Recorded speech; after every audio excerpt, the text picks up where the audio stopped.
கர்த்தரும் இரட்சகமாக இயேசு கிறிஸ்துவின் நாமத்திலே இந்த இயேசுவின் இளைப்பாறுதல் ஊழியத்தின் சார்பாக இந்த தொலைக்காட்சி வாயிலாய் உங்களை சந்திப்பதிலே மிகுந்த சந்தோஷம் அடைகிறேன். இந்த 2026ஆம் ஆண்டில் 8ஆம் மாதம் வாக்குத்தத்த வசனத்தின் நிமித்தமாய் உங்களை சந்திப்பதிலே மிகுந்த சந்தோஷம் அடைகிறேன். இந்த 8ஆம் மாதத்தில் கர்த்தர் எமக்கு ஏவுதலாய் தந்த வேத வசனம் என்னவென்றால் சங்கீதம் 122 7ஆம் வசனம். உன் அலங்கத்திற்குள்ளே சமாதானமும் உன் அரண்மனைக்குள்ளே சுகமும் இருப்பதாக என்ற வேதவசனம். உன் அலங்கத்திற்குள்ளாக சமாதானமும் உன் அரண்மனைக்குள்ளாக சுகமும் அப்படின்னு தாவீது யாரை குறித்து சொல்கிறான், எதை குறித்து சொல்கிறான் என்று பார்த்தால் அது எருசலேமை குறித்து அவர் சொல்கிறதை அங்கே பார்க்க முடிகிறது. அப்போது எருசலேம் என்பது தேவன் ஆள்கை செய்கிற ஒரு நல்ல நகரம். அந்த நகரத்தினுடைய அலங்கம் எப்படி இருக்க வேண்டும் என்றால் சமாதானத்துக்கு உரியதாக இருக்க வேண்டும். அங்கே இருக்கிற நகரத்துக்குள்ளாக சுகம் உண்டாயிருக்கும் என்று தாவீது சொல்லுகிறார். காரணம், கர்த்தர் அங்கே வாசம் பண்ணி கொண்டு இருக்கிறார். எங்கே கர்த்தர் வாசம் பண்ணி கொண்டிருக்கிறாரோ அங்கே பாதுகாப்பு இருக்கும், பராமரிப்பு இருக்கும். கர்த்தர் எருசலேம் மீது பிரியமாக இருக்கிறார் என்று நாம் வேதத்திலே வாசிக்க முடியும். அப்போது எருசலேமில் வாழ்கிற ஜனங்கள் மீது கர்த்தர் நோக்கமாகவே இருப்பார். அங்கே எப்பொழுதும் சமாதானம் இருக்க வேண்டும் என்று விரும்புகிறார். ஆனால் அங்கே சமாதானமற்று போகிறதுக்கு காரணம் என்ன என்று பார்த்தோமானால் அங்கே உள்ள அலங்கம் பலப்படாமல் இருப்பதினாலே. அலங்கம் என்பது அந்த அரண்மனைக்கு ஒரு பாதுகாப்பான ஒரு கட்டட அமைப்பு. அலங்கம் என்பது அதை பாதுகாக்கிற ஒரு செவராய் காணப்படுகிறது. அப்போ மனிதனுடைய வாழ்விலே அவன் குடும்பம் காக்கப்பட வேண்டும், அவனுடைய வீட்டார் யாவரும் பாதுகாக்கப்பட வேண்டும், அவனை சுற்றி இருக்கிற ஜனங்கள் பாதுகாக்கப்பட வேண்டும், அவன் கூடி வந்து ஆராதிக்கிற தேவனுடைய சபை பாதுகாக்கப்பட வேண்டும், அவனுடைய நகரம் பாதுகாக்கப்பட வேண்டும், அவனுடைய தேசம் பாதுகாக்கப்பட வேண்டும் என்றால் அலங்கத்திற்குள்ளாக பாதுகாப்பு இருக்க வேண்டும். அப்பொழுதுதான் இங்கே எல்லாவற்றிலும் சமாதானத்தை காண முடியும். அதற்கு கர்த்தர் அங்கே வாசம் பண்ண வேண்டும். இன்றைக்கி தேசம் எங்கும் பாருங்கள், யுத்தத்தின் சத்தத்தை கேட்டுக்கொண்டு இருக்கிறோம். ஜனங்கள் அழிந்து கொண்டு இருக்கிறார்கள். யார் உத்தரவாதம் எடுத்து ஜெபிப்பார்கள்? இந்த 8ஆம் மாதம் தொடக்கத்தில் நிற்கிறோம். 7 மாதங்கள் கர்த்தர் நம்மை ஜீவனோடு காத்தார், பாதுகாத்தார், வாக்குத்தத்தங்களை தந்து வழி நடத்தினார். அப்படிப்பட்ட தேவன் நம்மோடு கூட இருக்கிறார். அவரை ஆராதிக்கும் பொழுது தான் நமக்கு இருக்கிற அந்த பலன் மிகுதியாக இருக்கிறது. ஆவிக்குள்ளாக பலப்படுகிறோம், ஆத்மா தேற்றப்படுகிறது, அது நமக்கு பாதுகாப்பாக இருக்கிறது. நம்முடைய அலங்கங்கள் பாதுகாக்கப்படும் பொழுது அங்கே சமாதானத்தை காண முடியும். கர்த்தராகிய இயேசு கிறிஸ்து உலகம் கொடுக்கிற பிரகாரமான சமாதானத்தை நமக்கு வைத்து போகவில்லை. அது நிரந்தரமானது அல்ல. அது எப்போவுமே நாம் நம்மை விட்டு அகன்று போய்விடும். அவர் நித்திய காலமும் நிலைத்திருக்கிற ஒரு சமாதானத்தை நமக்கு வைத்து போனார். அப்படிப்பட்ட சமாதானம் நமக்குள் வரும் பொழுது இருதயம் கலங்காமலும் பயப்படாமலும் இருக்கும். ஆனால் இன்றைக்கி எவ்வளோ பெரிய ஆசீர்வாதங்களும் பாதுகாப்பும் இருந்தாலும் நமக்குள் ஒரு கலக்கம் இருக்க காரணம் என்ன?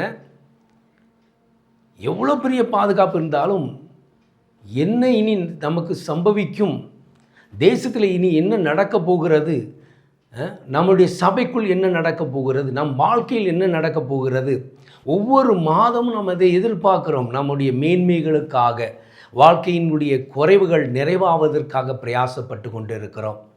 ஆனால் இந்த மாதத்தில் கர்த்தர் சொல்ல, உன் அலங்கத்திற்குள் சமாதானம் உண்டாயிருக்கும். நம்மளுடைய பாதுகாப்பு பெரிதாக இருக்கும் பொழுது நாம் சமாதானமாக இருக்க முடியும். இன்றைக்கி சமாதான குலைச்சலை உண்டு பண்ணுவதற்கு பிசாசனன் பலவிதமான யுத்தங்களை மனிதரோடு ஒவ்வொரு நாளும் போராடி கொண்டிருக்கிறான். அவைகள் நம்முடைய விசுவாசத்தை உடைக்கிறதும் நம்மை நிர்மூலமாக்குறதும் தேவனை விட்டு பிரிக்கிறதுமான காரியமாக இருக்கிறது.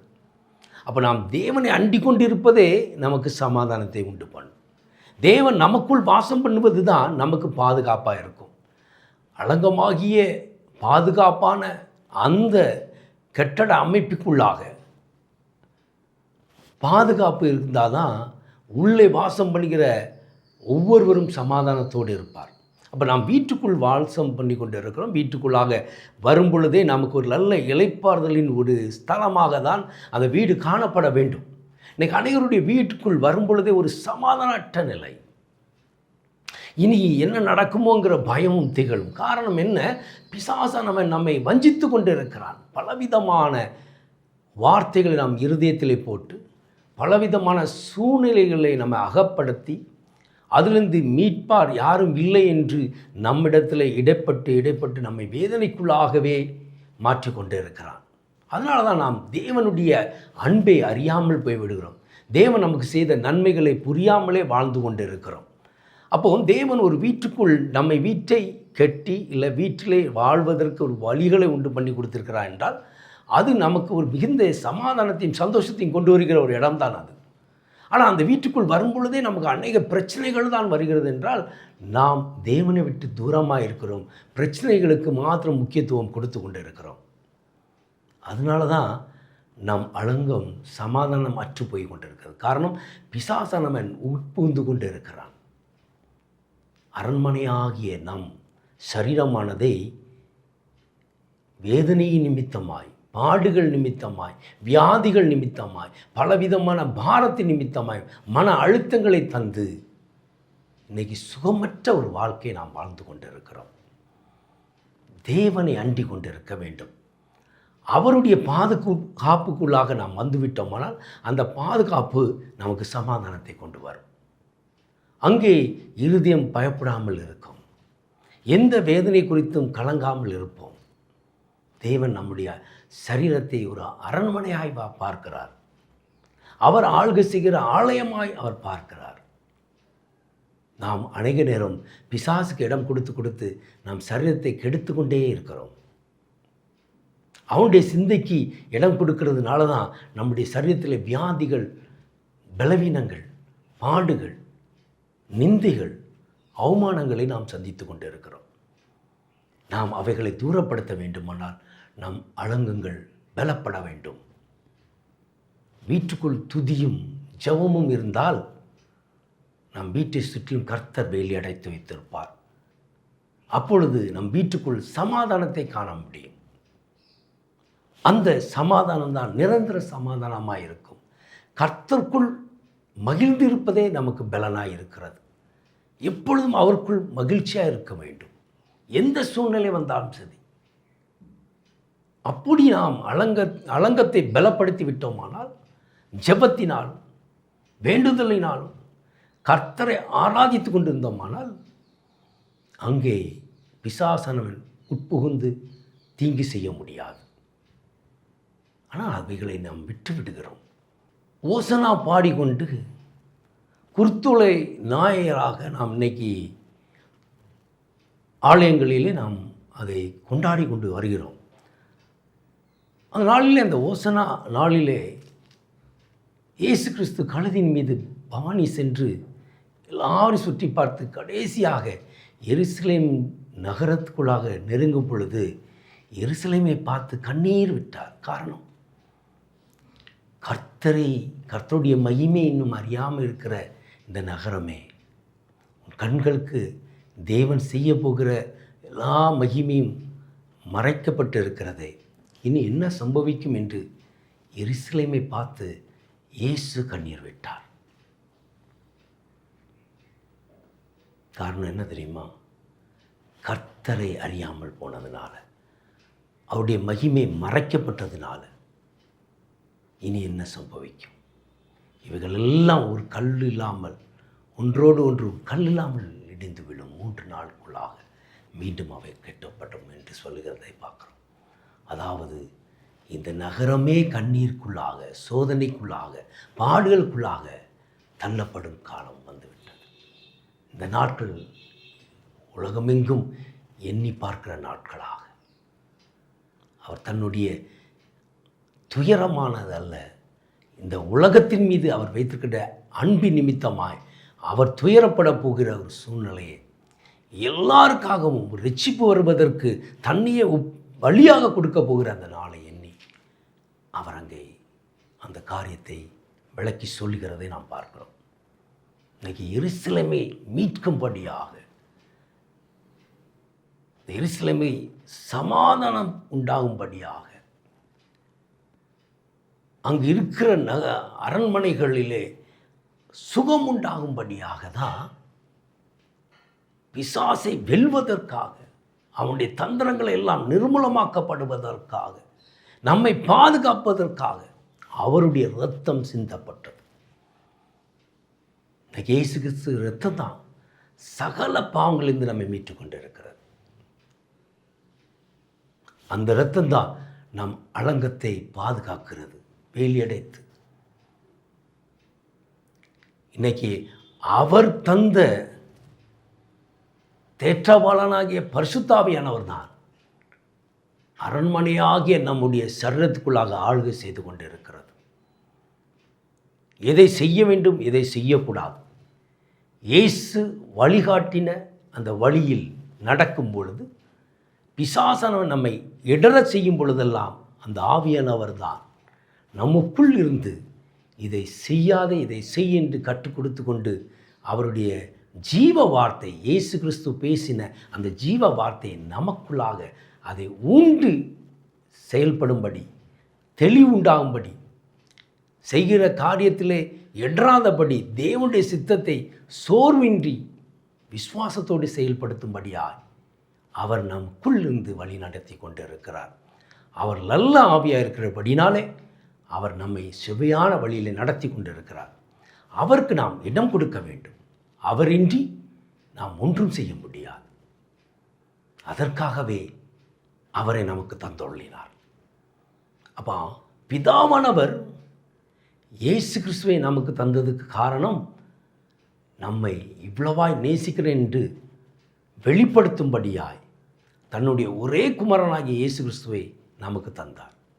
அதே தான் அந்த சூழ்நிலைகள் வரும் பொழுது, இந்த பாத்திரம் என்னை விட்டு நீங்க கூடுமானால் நீங்கட்டும், ஆயினும் உம்முடைய சித்தம் நிறைவேறட்டும் என்று இயேசு கிறிஸ்து பிதாவை பார்த்து கேட்ட அதே வார்த்தை.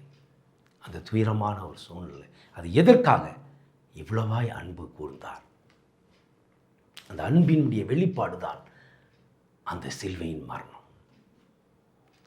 அந்த அன்பின் பெருக்கத்தினாலும், அன்பின் பேரின்பத்தினாலும், அந்த அன்புக்கு ஈடு இணை ஒன்றும் இல்லை என்பதற்காகவே அவருடைய பரிசுத்த ஆவியானவரை நமக்கு தந்தொள்ளினார். அவர்தான் நமக்குள் இருந்து நம்மை வழிகாட்டி கொண்டிருக்கிறார். எனவே அவர் நமக்குள் இருக்கும் பொழுது சுகம் உண்டாயிருக்கும். அப்போது நம்ம வீடு பாதுகாக்கப்பட வேண்டும். நாம் எல்லாவற்றிலும் வாழ்ந்து சுகமாக இருக்க வேண்டுமானால், நம்முடைய ஆத்மா சமாதானமாய் இருக்க வேண்டுமானால், நாம் கிறிஸ்துக்குள் பலப்பட வேண்டும். நாம் உண்மை உள்ளவர்களாக இருக்க வேண்டும். 3 யோவான் 1ஆம் அதிகாரம் 2ஆம் வசனத்தை வாசித்தோமானால், அங்கே காயுவை பார்த்து யோவான் சொல்கிறார், பிரியமானவனே, உன் ஆத்மா வாழ்கிறது போல நீ எல்லாவற்றிலும் வாழ்ந்து சுகமாக இருக்கும்படி வேண்டுகிறேன் அப்படின்னு சொல்லுகிறத பார்க்குறோம். அவனுடைய உண்மையின் சாட்சி யோவானுக்கு தெரியப்படுத்தப்பட்டது. அப்போ தன்னுடைய பிள்ளை உண்மையாய் சத்தியத்தை பின்பற்றி நடக்கிறான் என்பது அந்த 4ஆம் வசனம் சொல்கிறது. என் பிள்ளைகள் சத்தியத்திலே நடக்கிறார்கள் என்று நான் கேள்விப்படுகிற சந்தோஷத்திலும் அதிகமான சந்தோஷம் எனக்கு இல்லை என்று எழுதப்பட்டிருக்கிறது. என் பிள்ளைகள் சத்தியத்திலே உண்மையாய் நடக்கிறார் என்று சொல்லப்படும் பொழுது வருகிற சந்தோஷத்தை காட்டிலும் அதிகமான சந்தோஷம் ஒன்றுமே இல்லை என்று யோவான் அங்கே குறிப்பிடுகிறார். காயுவை பார்த்து சொல்லுகிறதை நாம் பார்க்குறோம். அப்போ நமக்குள் உண்மை இருந்தால் நம்முடைய ஆத்மா எல்லாவற்றிலும் வாழ்ந்து இருக்கும். இதுதான் இயேசு கிறிஸ்து விரும்புகிறார். நாம் உண்மையாக இருக்கும் பொழுது நம்முடைய ஆத்மா வாழ்ந்து இருக்கும். எல்லாவற்றிலும் ஒரு வாழ்வை நாம் காண முடியும். அதற்கு நாம் அலங்கத்திற்குள்ளாக சமாதானம் உண்டாக வேண்டுமானால் அலங்கம் கர்த்தருடைய துதியினால் நிரம்பி இருக்க வேண்டும். அதுவே நமக்கு பாதுகாப்பாக இருக்கிறது. அப்படி இருக்கும் பொழுது வீட்டுக்குள் வாழ்கிற ஒவ்வொரு பிள்ளைகளும் உண்மை உள்ளவர்களாய், சாட்சி உள்ளவர்களாய், கர்த்தருடைய வார்த்தையின்படி நடுநடுங்கி அதை பின்பற்றுகிறவர்களாய் இருக்கும் பொழுது நாம் சுகமாய் வாழ முடியும். அதில் ஒருவேளை இதுவரையிலும் ஒரு சமாதானமற்ற நிலை, ஒரு சுகம் இல்லாத ஒரு சூழ்நிலை நீங்கள் கடந்து வருகிறீர்களானால் இந்த மாதத்தில் நாம் அலங்கம் கெட்டப்படும். பாதுகாப்பு கர்த்தருடைய இரத்தத்தினால உண்டாயிருக்கும். நாம் சுகமாய் வாழ கர்த்தர் கிருபை செய்வார். எனவே இந்த வார்த்தையின்படி கர்த்தர் நம்மை நடத்துவாராக. என்னோடு இணைந்து ஜெபிங்கள். இந்த புதிய மாதத்தில் கர்த்தர் சமாதானத்தையும் சுகத்தையும் தந்து நம்மை வழி நடத்துவாராக. அன்பின் பிதாவே, உம்மை நோக்கி எங்கள் கண்களை ஏறெடுக்கிறோம். கிருபை நிறைந்தவரே, மகிமையின் ராஜாவே, இந்த நாளிலும் அப்பா, மாதத்தில் முதல் நாள் 8ஆம் மாதம் கர்த்தருடைய ஆசீர்வாதத்தை நாங்கள் சுதந்திரித்து கொள்ள உம்முடைய சமாதானத்தையும் உம்முடைய சுகத்தையும் நாங்கள் பெற்றுக்கொள்ள கர்த்தர் கிருபை செய்யும். எங்களுக்காக நீர் மரித்து 3ஆம் நாள் உயிர் தெழுந்து உம்முடைய இரத்தத்தை சிந்தி கிரியை கொடுத்து வாங்கின ஆத்மா சுகமாய் வாழ்ந்திருக்க கர்த்தர் கிருபை செய்வீராக. எங்களுக்குள் உண்மை இருக்க கர்த்தர் கிருபை செய்யும். உண்மையாய் உம்மை பின்பற்றுகிறவர்களாய் மாறி நீர் பிரியப்படுகிற பிள்ளைகளாய் நிலைத்து நிற்க இந்த பூமியிலே உம்மை விசுவாசித்து உம்முடைய வார்த்தையின்படி நடக்க கர்த்தர் கிருபை செய்வீராக. எதெல்லாம் எங்களுக்கு பலவீனத்தை கொண்டு வருகிறதோ அவைகள் எல்லாம் எங்களை விட்டு அகன்று போக கர்த்தர் கிருபை செய்யும். உமக்குள் வாழ்கிற ஒரு அனுபவத்தை எங்களுக்கு தாரும். என்னோடு இணைந்து ஜெபிக்கிற ஒவ்வொரு பிள்ளைகளையும் கர்த்தர் ஆசீர்வதிப்பேராக.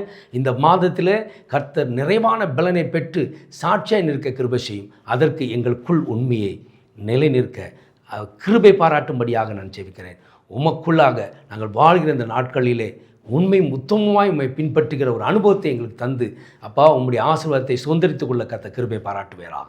உம்முடைய ஆணி பாய்ந்த கருத்துக்குள்ளாக நாங்கள் எல்லாவற்றையும் வைக்கிறோம் அப்பா. எங்கள் வேண்டுதல், எங்களுடைய தேவைகள், எங்களுடைய எல்லா விதமான சுகத்திற்காகவும் வேண்டிக் கொள்கிறோம். கர்த்தர் தாமே எங்கள் தேவைகளையும் எங்கள் சுகத்தையும் அறிந்தவர், நிறைவேற்றி தந்து அப்பா உயர்த்தும்படியாய் உம்முடைய பலத்த கரம் எங்களோடு கூட இருப்பதாக என்று இந்த வேளையிலே நாங்கள் இணைந்து ஜெபிக்கிறோம். சகலத்தையும் அப்பா அதன் காலத்தில் நேர்த்தியாய் செய்கிற தேவன் இந்த மாதத்தில் என்னென்ன ஆசீர்வாதங்களை எங்களுக்காய் வைத்திருக்கிறோ அவைகளை எங்கள் சிரசின் மீது வைத்து ஆசீர்வதித்து வழி நடத்துவீராக.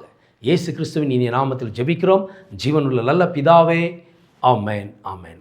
கர்த்தர் உங்கள் ஒவ்வொருவரையும் ஆசீர்வதிப்பாராக.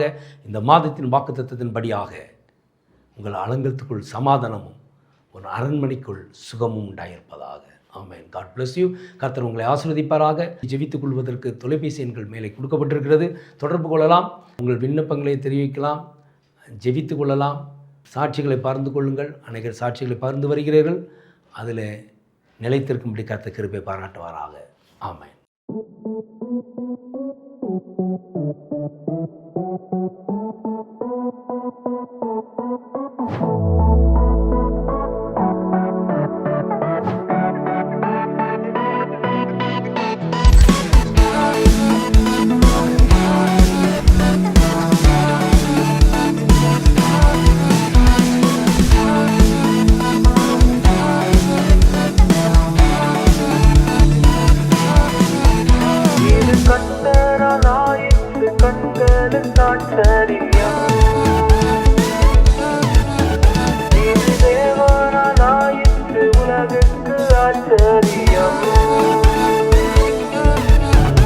இது கர்த்தராலாயிற்று கண்களுக்கு ஆச்சரியம். இது தேவனாலாயிற்று உலகுக்கு ஆச்சரியம்.